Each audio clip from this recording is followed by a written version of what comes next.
Well, welcome everybody. I'm Dr. Keith with Dads for Life, and this is a little different from what we normally do.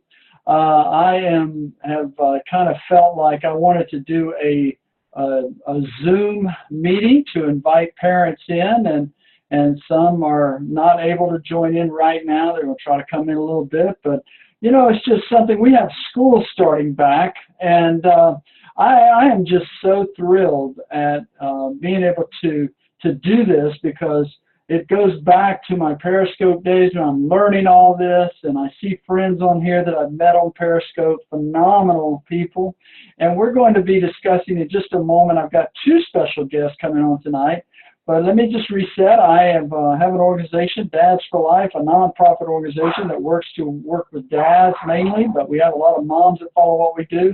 But I'm also very thrilled to say that we are expanding this year greatly. And one of the things we're going to be doing is regular Zoom meetings for just success, trying to teach success and helping folks just to find their passion and their purpose and to move forward with that. But then I got to thinking, this is ready to get back for school.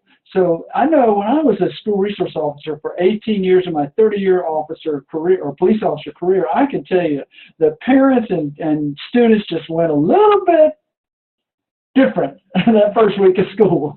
I see Rachel over here smiling, and Ruben can attest to this a little bit with the college age as well. But I can tell you what, that first week just gets a little crazy.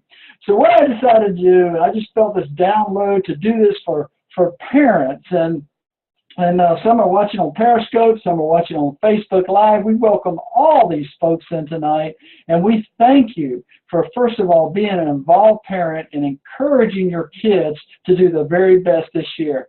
I want to first start out that we have Miss Rachel Seats with us from Seats for Success, and she'll give her a little background in just a moment and some tips that she's going to bring to the parents tonight. And then I also have our other special guest, Mr. Billy Hopkins, also known as Mr. Billy Bodacious, Bill Bodacious on Periscope. Wave at us, Rachel and Billy. And we're going to give you just a moment. And we actually just ask that you just be in tune for what they have to say, because knowing Billy a little bit longer than I know Rachel, I can tell you this: these are some fine folks that are just working to help parents and help kids do their very best. And I'm so excited and so thrilled to know both of them. And Miss Rachel, you have the floor. You can unmute yourself. And folks, just keep yourself muted until the end. We'll have a few questions for them. So Rachel, take it away. Hi, my name is Rachel Seats, and I'm the founder of Seats for Success. And so what I do after teaching high school English for 13 years and being an administrator as well, I transitioned over into academic coaching and accountability coaching for teens and college students, as well as providing some support for parents.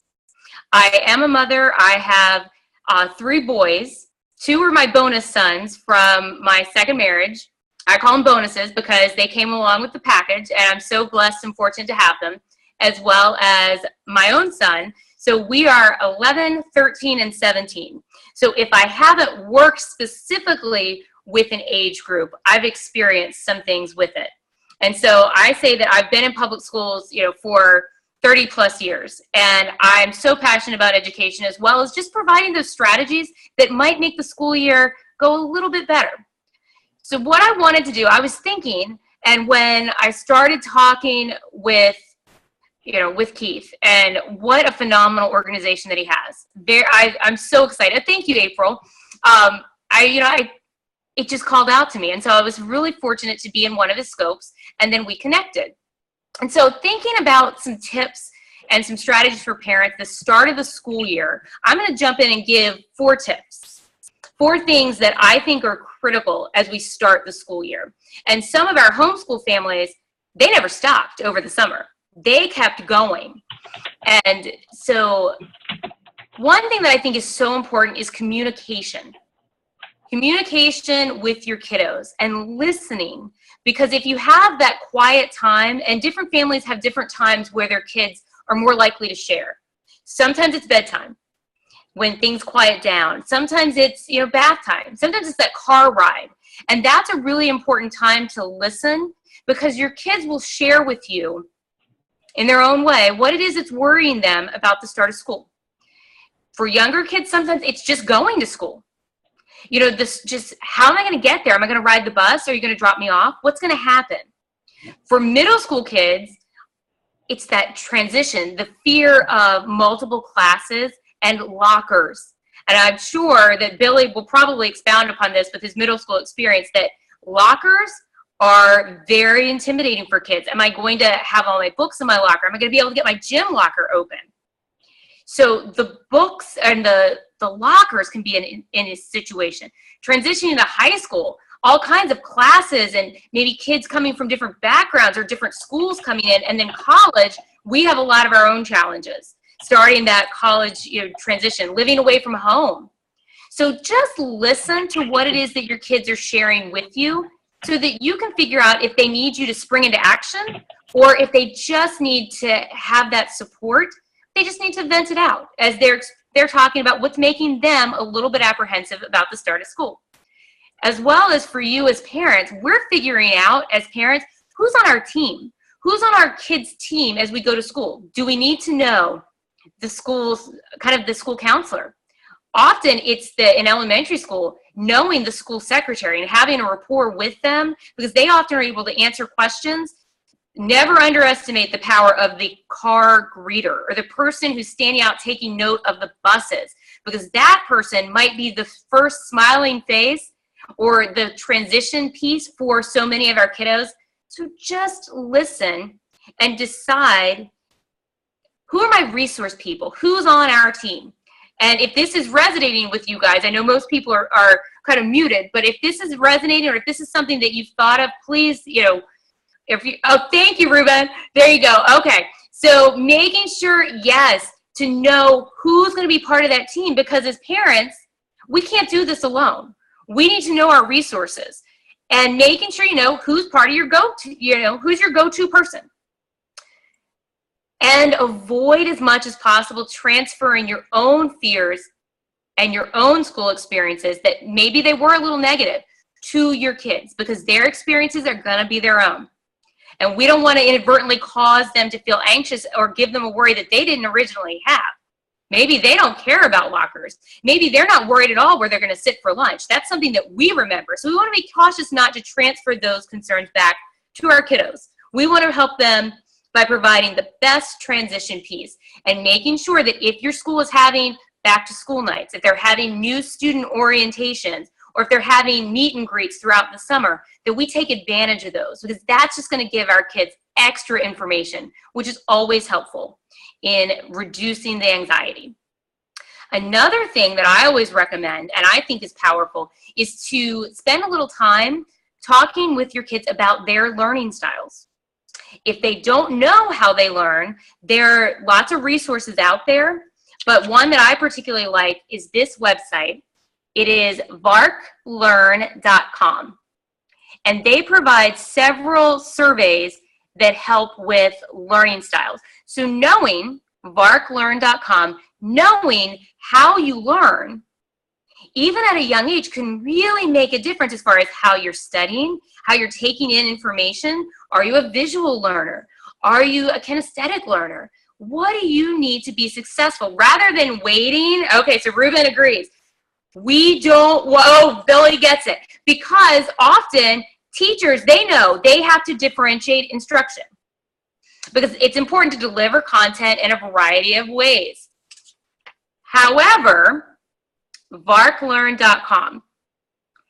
However, if our babies don't know how they learn, they're going to be relying on the teacher to, go through one of those 3 or 4 ways before they get it. And then they have to wait the next year for the next teacher to get it. But if they know, hey, here's how I can ask those questions. So utilize a website or utilize some of those resources to start that dialogue of, how do I learn? How am I able to contribute to my success? And keep that conversation alive in the house. If you notice that your kids do an amazing job at learning their video games, and they will be very resilient, and they'll try something over and over and over, can we apply those same strategies at school? I don't know. It's definitely a tool, to something to add into the toolbox. Time management. Try to block out a time in the evening for going over school things, be it homework, be it a time where maybe they're reading as a family, you all are reading, or if you need to sign multiple field trip permission slips, this is your time, kind of a sacred time. It might not be right after they get home from school. I've had parents say over and over, when my kids get home from school, they're wild. Well, they've been sitting still all day long. You know, we often tell our kids that when you're at school, you're there to learn. So when they get home, they have all this energy and they need to get it out. And that happens for us as adults. Sometimes we're not ready to sit down and learn or study right when we get home from school. Maybe they need a snack. Maybe it's after dinner. But if you block out that time and you try to keep that time consistent for you as a family, as well as time to work and check on who's doing what, that will really help you. So block out that time and don't be afraid to say no.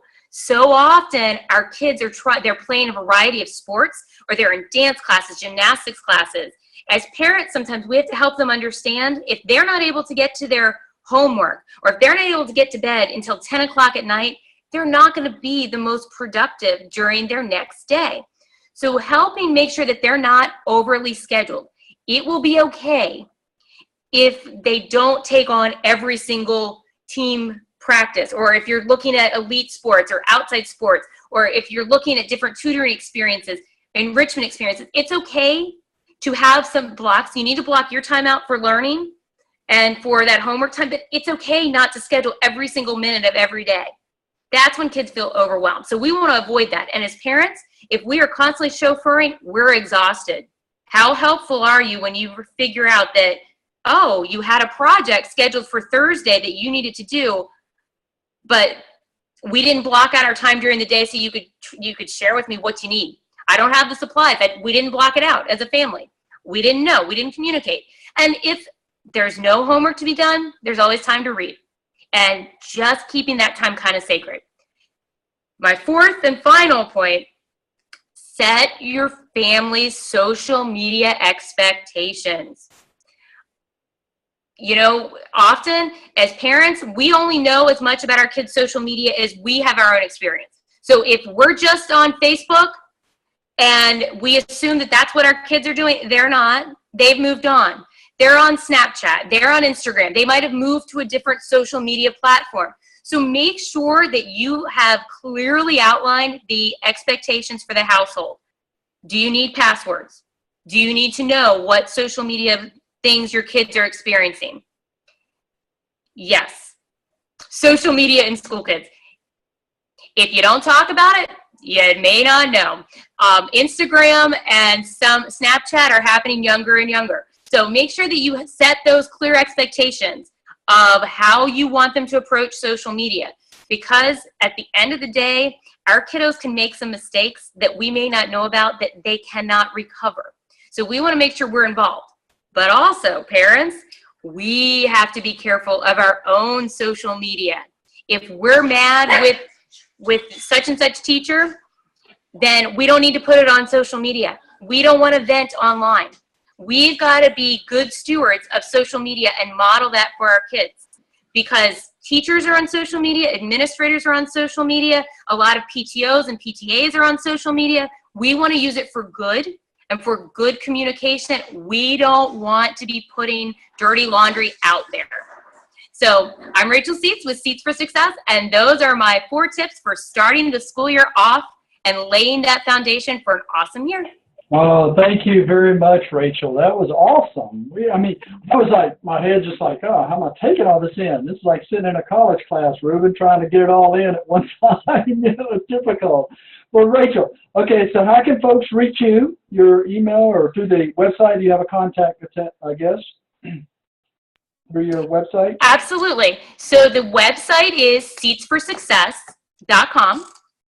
And if any parents are interested, if they have any questions or anything, I always offer an hour-long introductory session just to figure it out if there's something going on, as well as you can find me classroomseats@gmail.com. Oh, super. Well, thank you very much, Rachel. I appreciate that. You know, one thing, folks, when we start doing these classes, and there's a plan in place for all this, and I've got a list of guests that I'm going to be asking to come on to here talking about success. But I wanted to start this new year off right. I wanted to really reach out to these parents and try to help parents, because I remember what that first week was like. Even working with the college age that I did for a short tenure, I could tell you even that first week for them was a little bit crazy. Well, let's go down to middle school. Let's go down to my friend in the corner down here, Mr. Billy Hopkins, also known as Bill Bodacious on Periscope. I'm going to let Billy tell you why I invited him here, because I tell you, this is one awesome guy. I mean, I'm seeing some other people here and getting some comments from those that are not on yet, but I'm telling you, I know some neat people, and they're on this Zoom tonight. So, Billy, you're one of them. Take it over. All right, thanks, Keith. I hope everybody can hear me. I hope I've got a good signal here. Give me a thumbs up if we can. Okay, good. All right, so yes, thanks, Mr. Keith. I appreciate you so much. What an awesome lineup tonight. You know, it was so funny. It was so funny as Rachel just started talking about lockers. Of all things, lockers. That is the biggest stress item for the junior high kids when they get there from the elementary school. They get there and they stress. We actually have a day where they come and they get their combination and they practice their lockers. And then the first day of school, which usually is just a couple of days later, they have a come apart and they fall completely apart. They melt down in the hallways because they can't get the locker open, of all things. So it's just it's funny, but the middle school age is really it's you know, it's a very unique group of citizens. And the one thing that I never want to do is I never want to be accused of being one of those teachers in the middle school that says, you know, this is my lot in life. You know, this is, you know, I have to, you know, do the old, you know, the middle school thing. Nobody else would have done this. You know, it's just, to me, it's just kind of crazy that people actually, you know, and I see it all the time, that people actually have that mentality that's, you know, the middle school is tough. Look, they are nothing more than little adults that are trying to figure themselves out. They got things going on in their own world that they can't figure out. They have, you know, hair growing under their arms for the first time. They're freaked out by that. You know, it's just, it's comical, all the things that, you know, that are going on in the middle school level. So, I'm in the process of trying to get the my screen up here. Okay, so in the process of that, it's kind of funny just to, you know, just to watch it all and just watch it all take place. But you know what's even funnier to me is watching the adults, the parents, that kind of have a meltdown in the process, because they're in the process of watching their children who have always been in rooms that have a lot of frou-frou and fluff and, you know, all kind of curly-Q stuff. Now they're walking in rooms that really have kind of bare walls, and it almost has a little bit more of a colder feel to it. And their little babies are now, you know, walking in the hallways with big people. Because in the middle school, when you have 6th to 8th graders, you've got some 8th graders that are, you know, they're bumping 6 foot, 6'2". They got facial hair, you know, a lot of stuff going on, and it really just kind of freaks them out. But here's what I want to do tonight is I want to just share with you guys just a few things that I think that will help you make that transition. And so here's the first thing. It's that you need to enforce the healthy habits. Healthy habits. Like, you know, let's eat a good meal. Let's not power up on a bunch of sugar and power drinks and monster drinks first thing in the morning, then send them off to school. I know the kids want to do that, but the problem is that about second or third period, they crash, they burn. That, you know, they had the caffeine high, now they're sitting in class, they're zombied out, they can't even figure out where they're at now because they're just kind of staring around the room because they're like some kind of a diabetic coma or something. So we need to make sure that we're making good, healthy food choices. The other thing is, how about a bedtime? You remember when they were little kids and you had a bedtime? 7:30, time to go to bed. Sun's still out outside. Doesn't matter. It's bedtime.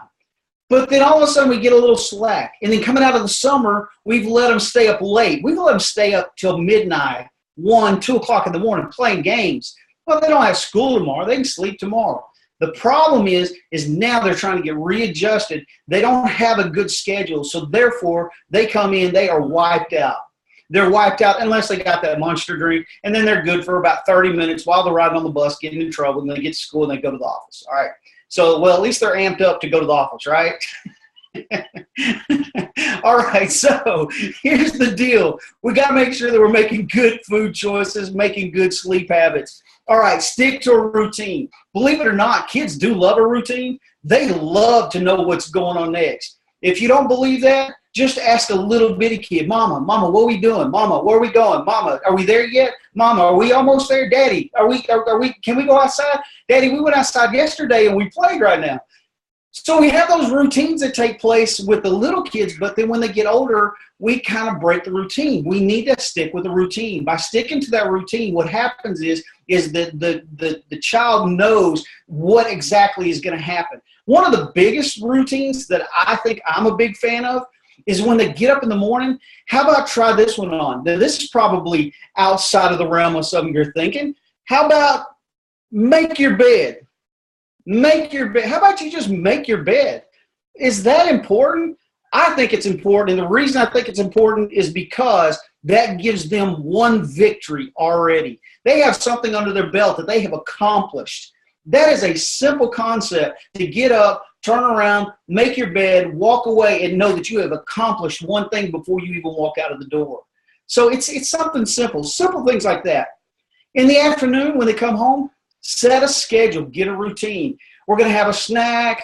You guys go out and run around for a little bit, come back in. We've got homework to do. We're going to do homework at this time. We're going to get it done. We're not going to be up till 10, 11 o'clock trying to get the homework done. Let's get it done in a reasonable time, and let's have a routine so they know exactly what's going on. They know that they have to do the homework, and it has to get done by a certain time. All right. One of the things Rachel spoke about, and this wasn't in my notes, but let me just rant for just a moment. Sports. It is so interesting to me how many parents, they're more concerned that their child is involved in the sports than they are in their own education. And what happens is so many times that sends such a mixed message to the kids because they find that, oh, if I'm successful on the field, that's where I'm going to be great. Has anybody checked the odds lately of what it takes to become an NFL player? How about just a college player?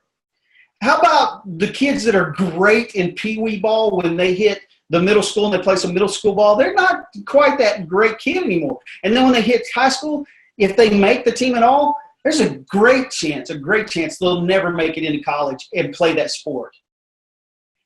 And if they're not making it into college, there's probably, one in a bazillion chance they're not going to the NFL and they're not going to go play for, the Major League Baseball team. So let's make sure that we have a plan in place for them to be successful. Because the thing that so many times I think we forget is that they are student athletes, not athlete students. They are student athletes, students first. I don't care how great you are, unless you're in a system that's going to push you through so that you can be successful on the field, you better get your schooling right. Because most systems, they won't just push you through. And what will happen is you will not be successful in the classroom, and then you won't be allowed to play. And that's not even up to the coach. That's in the school's hands. Because if you're not successful in the classroom, there's a certain point, a certain grade level, a certain grade percentage that you have to be at in order to participate in the sport. You got to get that right. Besides, as a coach, who wants a kid that you have to constantly browbeat to get their homework turned in, and I have to keep checking your grades? I got little Johnny over here that's a pretty good player, but he's terrible in the classroom. Do you think I'm going to take him, or do you think I'm going to take the kid that's an okay player, but look, I don't have to worry about it. I know he's going to be there because he's giving his all. He's giving his all in the classroom too. So think about that. Make sure you're keeping the classroom first. Student athletes. All right, take a little stress out of your day. Have a launching pad. When everything's done with homework, have it in a place that when it's time to go, that you've got a place to go grab everything and get out the door. One of the worst things as an adult, of course, is that you're getting ready to go, and then it's all of a sudden like, hey, where's the keys? Where's the keys? Where'd I leave the keys at? And then you spend 15 minutes running around looking for the keys. Well, think of the stress that puts on the child. So let's do the same thing with the child. Let's give them a launching pad. Here's the place. This is where it's going to go. This is where all your stuff is at. When we get ready to leave in the morning, we're going to grab it. We're going out the door. It makes it simple. So now all you got to worry about is keeping your keys in the right place. All right. Homework time. You got to have a designated place. Homework's probably not always the best place sitting in the child's bedroom with the TV on. It's probably not a good place to have homework going on where the Xbox is at, especially Xbox Live or something like that. You might want to have a place where you can monitor it, where you can not just monitor it, but you can be a part of it, that you can actually step in and, and look, you may not know how to work the problem. You may not know the math. It doesn't matter. You just need to be there. You need to be involved. Because when you're involved, you let the student know that education is important to you. When we send kids off to do homework, hey, go get your homework done, and then that's kind of our gig, just, hey, go get your homework done. Well, we're basically telling you, hey, go get that taken care of because I really don't want to mess with it. But if you have them right there where you can answer a question, or you can say, hey, tell me about that. You're learning this in science. What does that mean? I've never seen that. And then you get involved, and all of a sudden they realize just how important the education is to you. Reading. Hey, it was touched on earlier. That is one of the biggest things. Reading will solve a lot of problems. You've got to get your children to become good readers. And not only that, you have, okay, let's talk math. Okay, everybody in the room loves math, right? We love math. And so here's the problem with that. Yes, yoo-hoo, math. I'm going to run around the room because I'm going to do some math. Gotcha. Going to run around the room, do some math. No, we don't do that. But what happens is that if we become better readers, we'll be better at math. If we become better readers, we'll be better at science. We'll be better at social studies. Every bit of it has to do with reading. And math is more and more about reading and understanding than it is about all the numbers now. That's because we're trying to create critical thinkers. All right, and then also let them see you read. They've got to see you read. If they see you read, they realize that reading is important. All right, let's see. I'm skipping through my cards because she stole some of my stuff, right? You stole some of my stuff. That's all right. You got some of my stuff. But you know what? Great minds, right? All right, so, and then the last thing I want to say, expect success. Expect success. Let your children know that they are expected to succeed and that you believe in them and that you're not going to give up on them. And here's the deal about it, is expecting success. I have a sign outside my door that I never expect perfection in my classroom, but I do expect perfect, and I say perfect over and over again, perfect effort. You're not going to be perfect, but I need perfect effort. Practice makes permanent, period. It doesn't make perfect. Practice makes permanent. Practice something wrong over and over and over again, you're going to do it permanently wrong. So you got to do it perfect. So that's all I expect. All right, so build up your children. You make sure, here's the last thing, make sure that you are putting more positive feedback into your children than the negative feedback they're getting at school. So if they're getting beat up, bullied, or whatever, with words and stuff at school, you need to make sure that you are pushing that out with more words of encouragement than what the goofballs can put in. And that's it. Thanks again, guys. I appreciate you. You can find me on Let's Ask Dad. I also have a book, Let's Ask Dad, on Amazon.com. And if you want to send me an email, it's at billy@letsaskdad.com. All right, blessings to you guys. Oh my word! Thank you, guys. I got someone that told me during you talking, Billy, like, this is good stuff. So I said, well, you should be on here, right? But anyway, looks like we got about 7 minutes left. If anybody has a quick question for Rachel or Billy, feel free to unmute yourself and ask them. I want to try to take as much time as possible, but if we get cut off and we feel like it's not over, you come right back in if anybody wants to ask another question. But we're going to be doing these on a regular basis, I think. So anyway, April, you have any questions, or Ariel or Ruben, for any of our guests?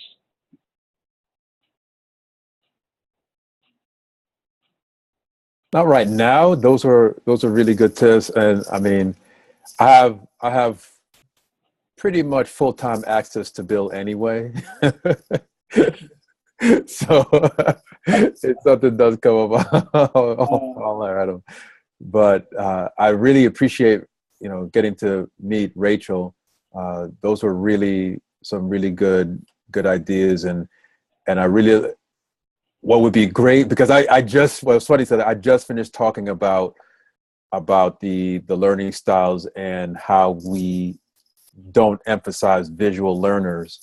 We tend to emphasize more the reading and the listening learners, and sometimes kinesthetic, but the visual learners tend to be put to the side. And I just finished, yesterday finished doing a scope that talked about how visual learners are people too.